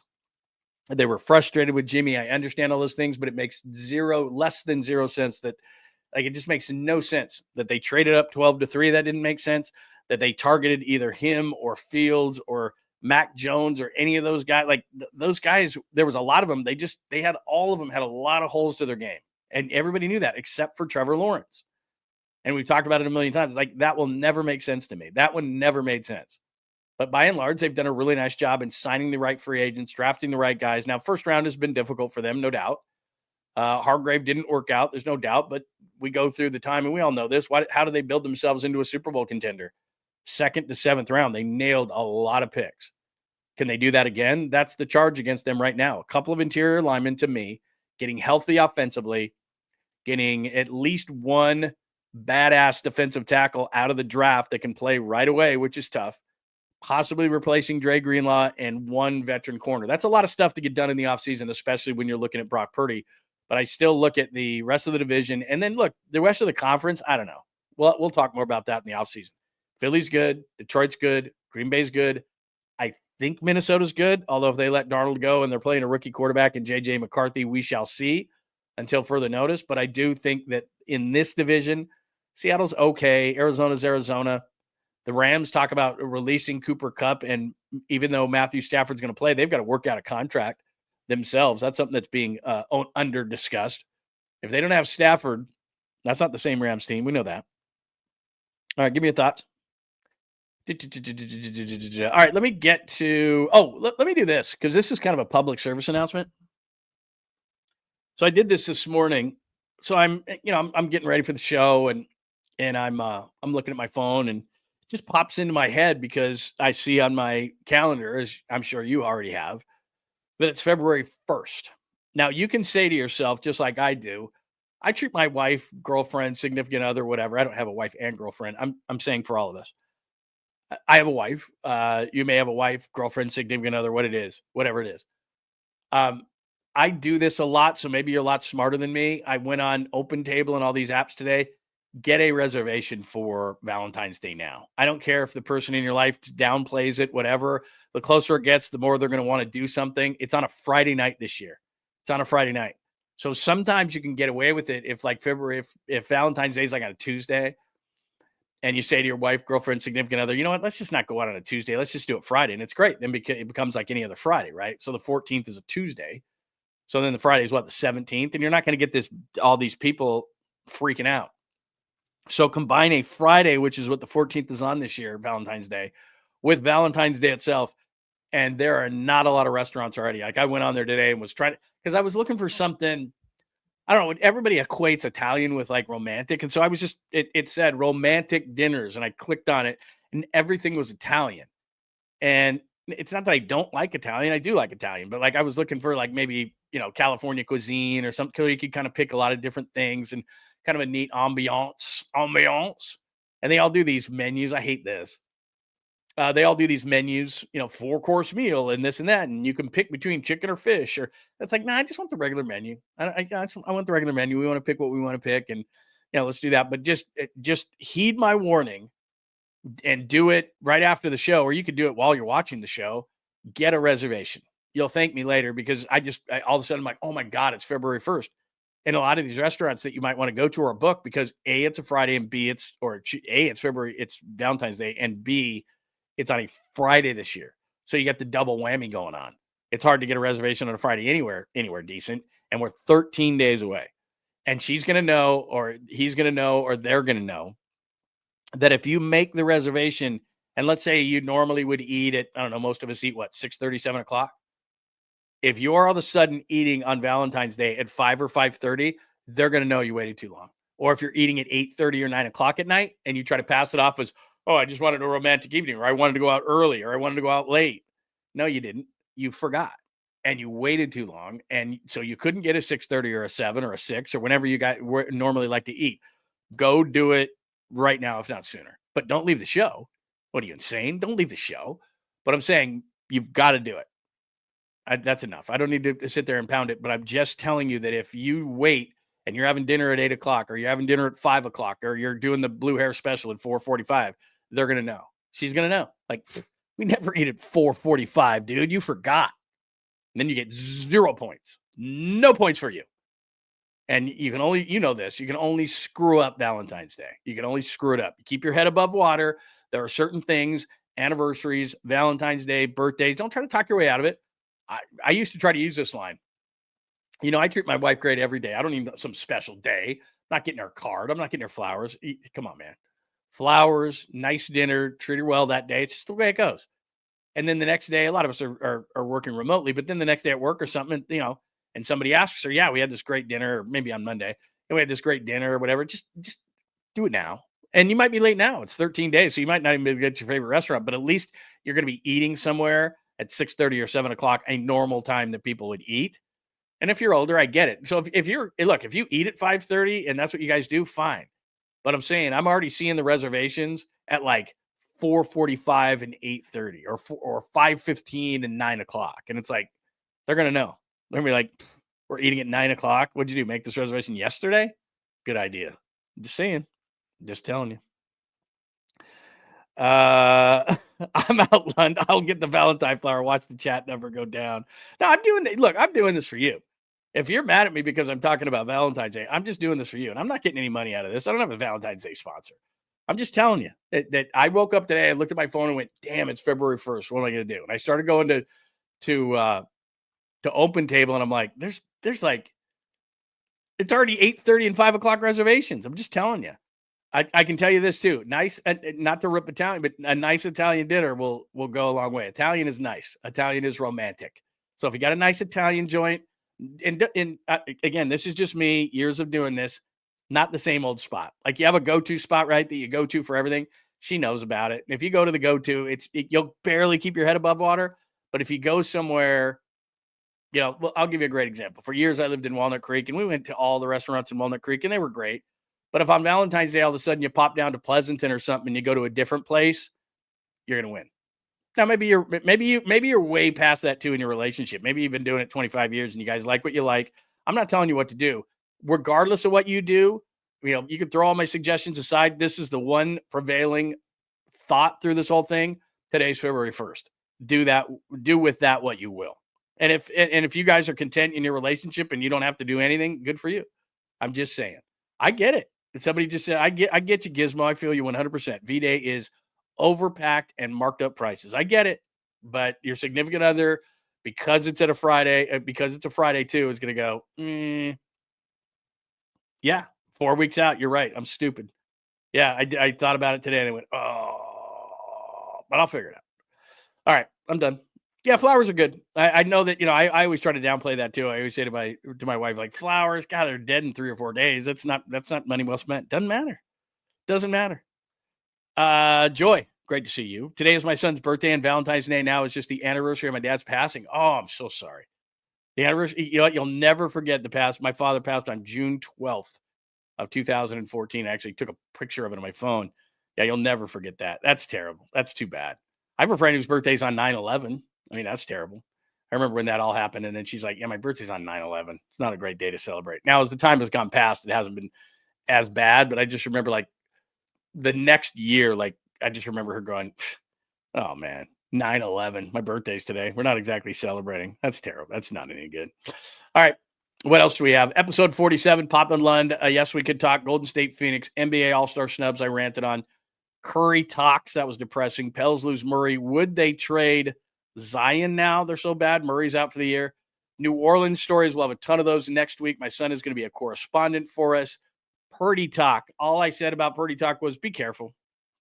Don't freak out at every twist and turn. February 14th, we do random throughout the show. This thing that I'm going to play for you right now, French Laundry. No way, French Laundry.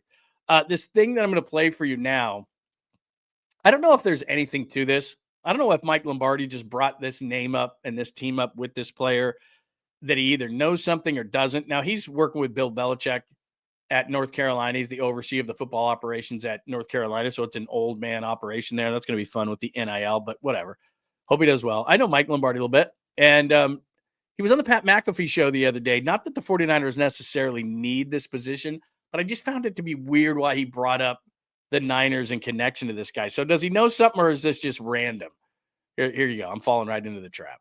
Field, everybody's rolling the coverage or trying to double him some way. Now, they did a good job in Cincinnati this year, motioning him, keeping him away from double teams, but I think T's really talented, and I think T can go somewhere and be a really good player. You put T. Higgins on a team like the 49ers, my Lord, he could end up shining because they've got other players around him, and then he looks really good. But Brandon Ayuk would be even better with someone like T or Debo or someone there. So, yeah.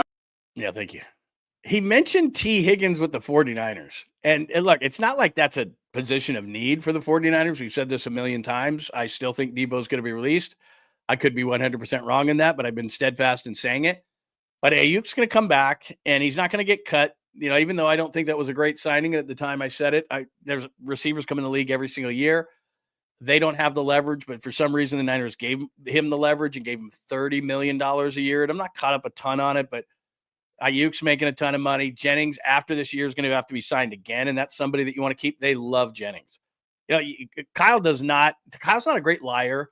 And so Kyle, when he is effusive in his praise of someone, he just gushes about him. So he gushed about Purdy at that press conference. He loves the way that Jennings blocks and sets tones and goes up and gets the ball, and the fact that he doesn't run a 4.3 and all that kind of stuff. He runs like a 4.7. He just loves Jennings. So I think Jennings is going to be around. He loves him. Ayuk, they really have no choice. You can't really trade him because the cap number would be so ridiculous.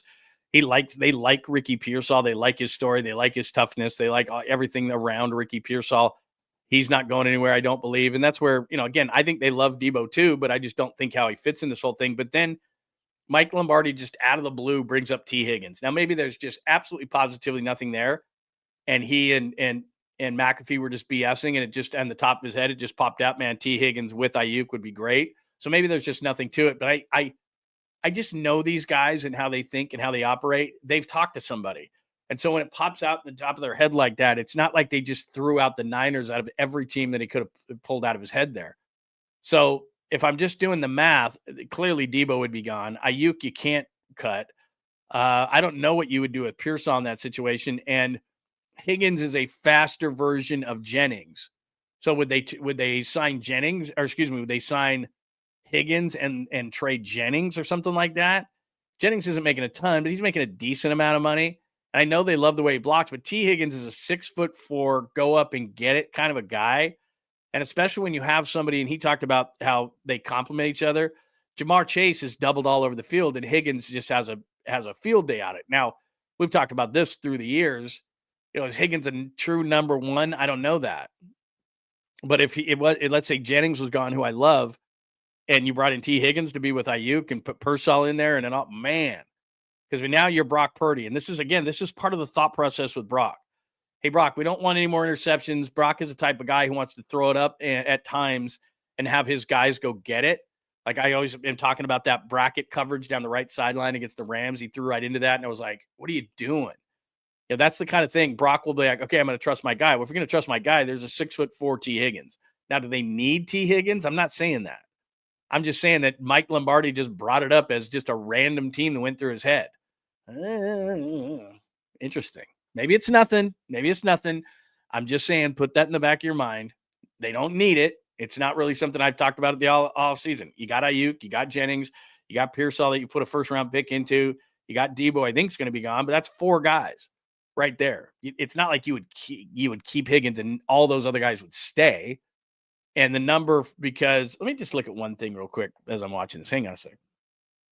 I'll do this and talk at the same time. I can walk chew gum at the same time, but I'm curious what Ayuk, because they're not enamored with him right now. They're not real happy.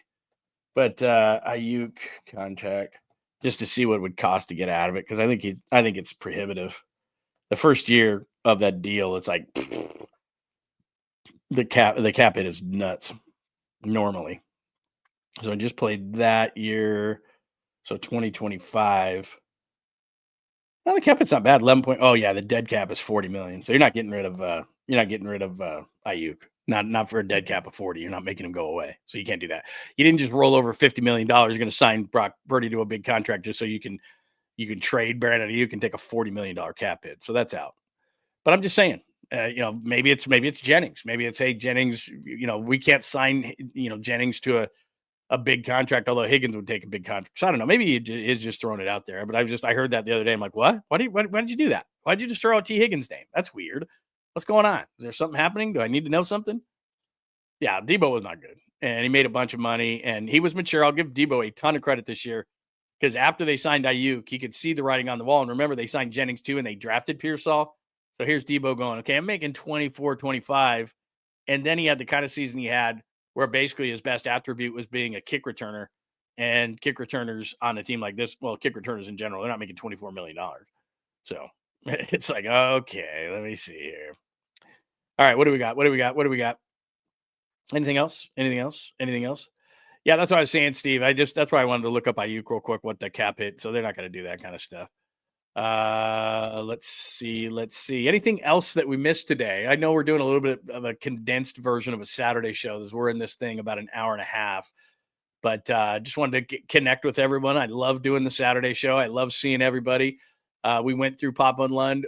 We went through the Warriors, the NBA all snubs, which bother me. Curry talks. He does not sound good. He sounds very depressed. He sounds relegated to the fact that there's just not a move to be made. And I would not be shocked. Just put this one in the back of your mind. I would not be shocked if Steph Curry, in a very nice way in the offseason, said, yeah, I'll be back in a couple of years, but I'm going to go win some games. So we need to move me. And maybe to one of those other old man teams like we saw last night, Phoenix. Phoenix has nothing to give up, though. That's the problem with the old man teams. Okay, I'll trade you, player X. I don't want to do it, but I'll do it. What do you got? Like, what can the Suns give you? Nothing. What can the Lakers give you? Nothing. They don't have players that you want. And if Steph Curry's going to that team, then the draft picks are going to be at the end of the first round. So it's not great. It's not a great situation. You want to find your Shai Gilgeous-Alexander. And I'm not saying that specific player, but when you have your OKC and you have Paul George and you say, hey, Clippers, give me Shai Gilgeous-Alexander and a bunch of ones. Okay. That's what you're looking for Steph Curry if you ever make the move. But where's that move? Maybe it's out there. I just don't see it. The Pels losing Murray, like I said, would that compel them more because they're terrible? Would that compel them at all or more to look into a Zion move to just say, we're going to blow the heck out of this thing? Maybe. Purdy talk we just went over. Just don't freak out over everything you hear. February 14th, you can take my advice or not. Whatever. You can take my advice or not. It is February 1st, and you might want to make sure that you are checking things out. And it's that we're 13 days away, and I already tried to make reservations, and believe me, I don't want to give anything away because my wife might be listening or watching, but I'm just telling you, if you fancy yourself and it's a Friday night, so you're not going to get away with it like on a Tuesday night, it's the 14th, and you're like, oh, honey, let's just not go out during the week. We'll go out Friday. Great, cool. But Friday and the 14th this year. So if you're so compelled to do that on Valentine's Day, I'm just giving you a little heads up. That's fine. Maybe you go get pizza. It'd be awesome if you're in a relationship like that where you're like, honey, let's just go get some pizza and some beers. Right on?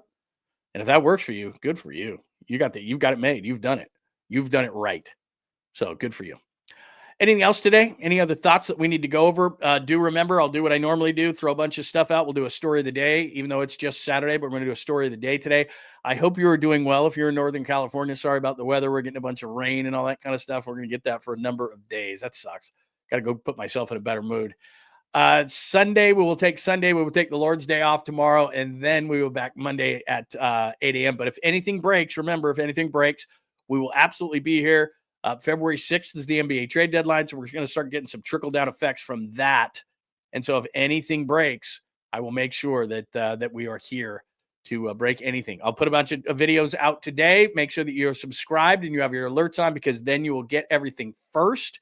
And then we'll make it that the general public can get these videos as well. But I'll make sure that we get everything out. Make sure you check out JohnLundUnleashed.com. That's where everything is. We'll put everything up. If you want to hear the podcast of today's show or any show, all you have to do is go to Apple, Spotify, your favorite places. Let me see. People are asking some questions, so I will answer. Hi, Fosse. Good to see you. You're looking at anyone you're looking at the draft at number 11. As I said, I'll pop a few things up here. I love the interior. Let me see if I can share my screen with you just one last time, because I am such a dork and I'm looking at, that's all snub team. Do I have anything up here of the mock? Oh, that's the mock draft simulator. You don't want to see that. Here, look at this. I told you that I think they're going to go interior D-line if they could. That's Mason Graham. He's going to probably be long gone. Mason Graham of Michigan, 4. Kenneth Grant's a run stuffer. Tyler Williams is a run stuffer. TJ Sanders, that's the guy I'm looking at right there. CD 15 or whatever there, a big board rank. Walter Nolan is going to move up the big board.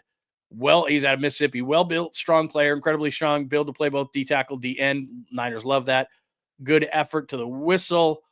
Weaknesses look less out of control in 2024. Needs to be more purposeful in what he does. Lacked a go-to pass rush move. You got Chris Kosarek on this team. I think that he wants to take pieces of clay, or does take pieces of clay. 36 right now. He'll probably move up in that process, but probably too high for 11, so they could move down. But my point is D lineman. Sanders is a guy. Williams and Grant are run stuffing types. They're looking for more active guys. If for some reason Graham, which he won't, if there was some weird reason that he slid, they'd be all over it. Like, remember Philadelphia? I bring up Jalen Carter all the time. Jalen Carter should have been taken much higher, but because of off the field issues, he went 10 to the Eagles a couple of years ago. If some weird thing happened like that, they would run the pick up for Mason Graham faster than you can. I say, hey! Like, it would just be like, oh, that's it. Like, he's there. That's going to be the guy. So I think there's a lot of depth along the defensive line. Like I said, the interior offensive line, I think they're going to address more of that in free agency. I'm not saying they wouldn't go there. If somebody slid like the kid out of LSU, the tackle Campbell, or, I know a lot of people have brought up Banks, the kid out of Texas. I don't see them going that direction. So they're going to go that direction. But anyway, so that's what I'm just early. We're going to do a ton of draft stuff. Don't get me wrong. And they just finished up in Mobile. So I'll have a report on Monday. But yeah. Here we go. Another question quickly. Hi, Jess fan. Is Boots on the Ground George pre-gaming in NOLA yet? What can we expect from his dispatches? I'm glad you asked. I just spoke with him yesterday. They are leaving tomorrow afternoon, and he will be on the ground Monday. So we're going to start. I got to talk to him. You know, kids are returning calls. I'm not sure that he's going to, he may join us Monday. He may not, but then Tuesday through Friday, I just told him, like, you've got to make time, because I'm helping him get guests and everything like that from people I know that are going to be back there. And I said, Tuesday through Friday, I need you to be on the show. I want you to be sitting on Radio Row with, all the weird, crazy stuff around you. And I want reports. And if somebody walks by that I know, I want you to grab them and put them on the show. So, like I said, I'm not going to lie to you. I've been to 15 of these, and I love the chaos of Radio Row and the hungoverness and all the people and all the chaos. I love that kind of stuff. A lot of people hate it. Like, for example, on KNBR this year, they didn't want to go. They're like, man, I don't want to go. I'm like, you don't want to go to New Orleans in the center of the universe? I know everybody doesn't, people don't like the Chiefs, don't like the Eagles. That has nothing to do with it for me. Anybody who's anybody in the NFL is there, and you get to talk to the commissioner of the league, all sorts of players. There's all sorts of, dignitaries, from athletes to entertainers and all the other sports, everything on Radio Row. We set it up ahead of time too. It's not like, hey, let's just grab this random guy. People in the media, there's all sorts of people. And I love every bit of the chaos of it. Although I will say this, from last year, I was looking at pictures from Vegas last year. Of course, the Niners were in it, so it made it a lot more fun. And they put us right by the door of Radio Row. They do that for the teams that are in it, so you can have better access to guests and everything like that. The first day, I should have talked about this with Papa yesterday. The first day we're there, you probably know this. You know where Mandalay Bay is, and you walk up to the Mandalay Bay shop. So that's where all the NFL stuff was. That's where Radio Row was. So if you walk up, and it used to be depressing because there used to be a sports store there, and Pete Rose would be sitting there going, come over. And Pete Jr. was going, come over. He'll sign your autograph. I'm like, oh, that's cool. And they have all those restaurants. They have like an Irish bar up there. They have a Mexican restaurant up there. There's a few other places. Pizza by the slice, which, 3 a.m, you're going, I think I had pizza by the slice every night. But the Irish place that is there, I can't remember the name of it, but it's got like a big Guinness guy standing out there. So last year, the first night, so we got in there on a Sunday, and we're all hanging out, and we had dinner, and that should have been it because we got in late. It was probably close to midnight. And so I start walking back towards my hotel, and I'm up where those shops are, and there's the Irish place, and I looked in. I didn't even peek my head in because, it's open, so I can see people in there. And there's people I know. And the most damning part was these guys that I know from England were in there that we've partied with at Super Bowls before. And so all these English guys are in there in the Irish pub. And what are they drinking? They're sucking down Jamesons, and they're chasing them with Guinness. And so I make the mistake when I should have just kept on walking. They didn't even see me. I could have just been right there, and I could have been in bed, and everything would have been fine. But I didn't. And so I pop in there, and I start drinking with these guys from England, and then Papa comes in, and then Mike Silver comes in, and a bunch of people from Bay Area media, and then Greg starts buying Jameson after Jameson, and I'm just, every time I'm taking a shot of one, I'm going, I know I shouldn't be doing this. And then, I don't know, they close down at like 2:00 in the morning, and then I go back to my my hotel room, and the alarm goes off in what feels like 3 seconds, and I'm just like, oh, my head's pounding because I did one of those dumb things where you drink late in the night, and you didn't do the aspirin, you didn't do the water. Like I always do this. So if I go out drinking, it's a couple of aspirin, a couple of big things of water, force myself to do it, and I feel fine in the morning. I'm all right. I didn't. And so I wake up in day one Vegas. It's like, I'm going to be here 10 days. You got to make sure that you pace yourself. So I'm laying there, and it's like one of those things. And like, your shirt from last night is still on, and like, damn it. And I look at my watch because I got to go down, and I got to pick up my credentials, and the first day is kind of a pain, and you got to go through all these, bells and whistles and jump through all these hoops. And so the show starts at 10 Vegas time. I think I wake up, it's like 7. Plus I got to prep the show. So I'm already late in doing that. I usually wake up about 5:30 or 6 and start prepping the show. But, we have a bunch of guests, so it's not as difficult as it was. But you walk into the Las Vegas convention, or not the Las Vegas Convention Center, where it was the Mandalay Bay, where they have this big convention center where you're doing Radio Row. And people must have thought that I thought it was cool. I don't, but I just had a big pair of sunglasses on them. Both me and Greg had sunglasses on the whole time because they had the kitchen lighting, and it had the buzzing going on, and maybe the buzzing wasn't really going on, but it was in my head. So if you're in a convention center or in a kitchen or something, it's like zzz, you just feel those lights. So it's bright lights, buzzing, and we probably had like 8 or 10 guests on, so it didn't really matter. It was like guest. That's pretty easy radio to do. And then the rest of the week, I went, okay, I'm going to have fun, and I'm going to do the things, and we're going to gamble, and we're in Vegas. But when I'm done for a certain night, I'm done. And so the rest of the time, I had a ball. I had a great time. Went to the Sphere, had great dinners, did all these different things. Went to Monday Night Media Night. That first night, it's called opening night. And you go into Allegiant Stadium, and it's the first time you get to see the Super Bowl set up, and you interview all these people and all this kind of stuff. All the players are there, and you remember that last year and every year. So they'll do that next 48 hours or whatever from now. So it's really, really cool. So you do that. You're really busy all week long. But I went to these dinners. I would have a lot of fun, and then I was back in my hotel room, except for a couple of the nights. The Friday night I wasn't. There was a media party one of the nights. I was out a little bit later. But a lot of times I was in, like, I know this sounds crazy, but I was in my bed by midnight. And then the rest of the week I was fine. No problems. But that first one, oh my God, it's sunglasses on. I'm like, oh. And when you're in Vegas 10 days, I don't know if you've ever been in Vegas for 10 straight days. It's a long time. Just like New Orleans. Like I said, in the Niners Super Bowl 47, we got there on a Sunday, went straight to Patty O'Brien's. And then Bob and I did our show on a Monday from New Orleans and didn't fly out of New Orleans until late Monday night. So we got there the previous Sunday. So that's how Vegas is. Same thing. We were there for 10 days.